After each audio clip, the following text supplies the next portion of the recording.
Another shape that we see frequently in AutoCAD drawings are polygons. A polygon is a shape where each of the sides is the same length, much like a hexagon or an octagon or a square. In this lesson, we're going to learn how to quickly create shapes like the ones we see on screen. Each of these shapes was created using the polygon command. And it's important to note that the steps used to create a polygon are virtually identical to the steps used to create a circle. That's because every polygon is based on an imaginary circle. If I pan the drawing over, we can see how a circle could be used to create each of these shapes. So when we create a polygon, AutoCAD's going to want a center point and a radius. There's only one more thing we need to think about. Is the polygon we're creating inscribed or circumscribed? Since AutoCAD is using a circle to create the polygon, it needs to know if the polygon falls on the outside or inside of the imaginary circle. The method we choose depends on how the polygon is dimensioned. If the polygon is dimensioned to the corners, it's considered inscribed because it would fall on the inside of the circle. If the polygon is dimensioned to the faces, it's considered circumscribed because it would fall on the outside of the circle. Let's try and create a couple polygons. I'm going to pan the drawing over.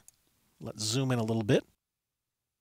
On my screen, I have an example of a small socket wrench. This happens to be a metric drawing, by the way, so each unit equals 1 millimeter.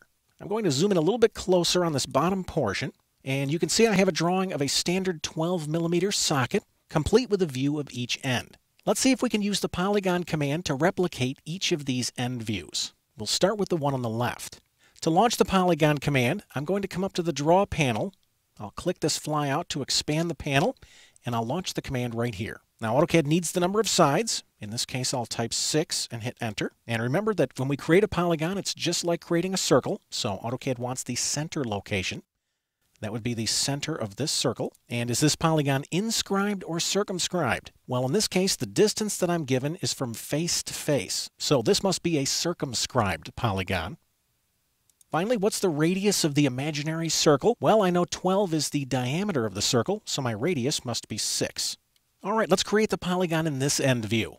I'm going to expand the Draw panel, and I'll relaunch the polygon command. I'll enter 4 for my number of sides and hit Enter. Where's the center of my polygon? I'm going to use my running object snap and click this circle to find the center. And is this polygon inscribed or circumscribed? In this case, the diameter of this circle that I'm given represents the distance from corner to corner. So this is an inscribed polygon. In fact, this dimension circle even illustrates that the polygon is on the inside. Finally, what's the radius of the circle?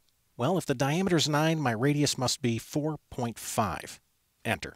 As you can see, using the polygon command is a much more efficient way of creating these shapes than using the standard line command. Once you understand the meaning behind inscribed and circumscribed, you can easily create any polygon you can imagine.